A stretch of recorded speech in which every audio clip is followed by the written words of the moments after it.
Hello दोस्तों, नमस्कार।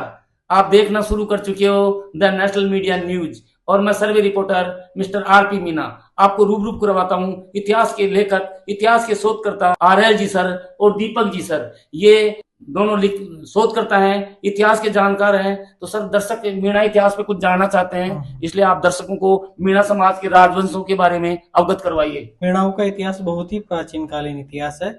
मीणाओं के जैसे रणथंभौर टाटुओं का रहा है, झालावाड़ झाला मीणा का है, बेनाडा बेंदाड़ाओं का है, आमागढ़ बड़गोतियों का है, नारगढ़ बड़गोतियों का है, सुसावत जो कि आमेर का किला है वो सुसावतों का है।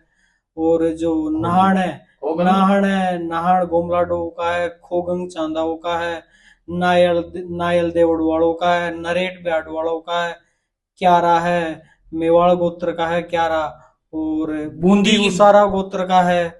और कई राजवंश रहे मीणाओं के।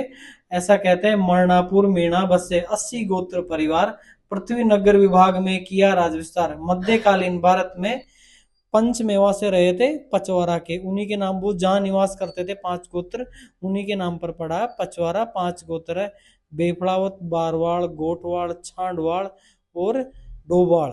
सर, आप दीपक जी सर, ये बताइए कि मीणाओं की उत्पत्ति कहाँ से हुई, इनका क्या है? थोड़ा दर्शक जानना चाहते हैं, सुनना चाहते हैं आपके मुंह से। आपने घंटों घंटों रिसर्च किया, रातों बैठ बैठ के रिसर्च किया है, इसलिए दर्शक आपके मुंह से सुनना चाहते हैं। मीणाओं की उत्पत्ति मीन शब्द से हुई है। जो मीणा शब्द है वो मीन शब्द से आया है, जो तमिल भाषा का है। प्राचीन काल में आदिवासियों में टोटम व्यवस्था चलती थी।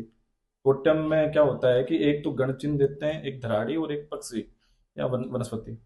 तो जो मीणाओं का गण चिन्ह है वो मछली है। वो जो वैदिक काल में मत्स्य प्रदेश आप सुनते होंगे महाभारत काल के अंदर, तो वो उनका राज्य रहा था। और धराड़ी हर गोत्र की अलग अलग है।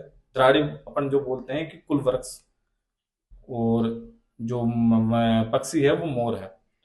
उसका मतलब ये था कि जिस कबीले का जो गण चिन्ह है धराड़ी है, पक्षी है, उसकी रक्षा करना उस कबीले की धर्म था, कर्तव्य था, जिम्मेदारी थी।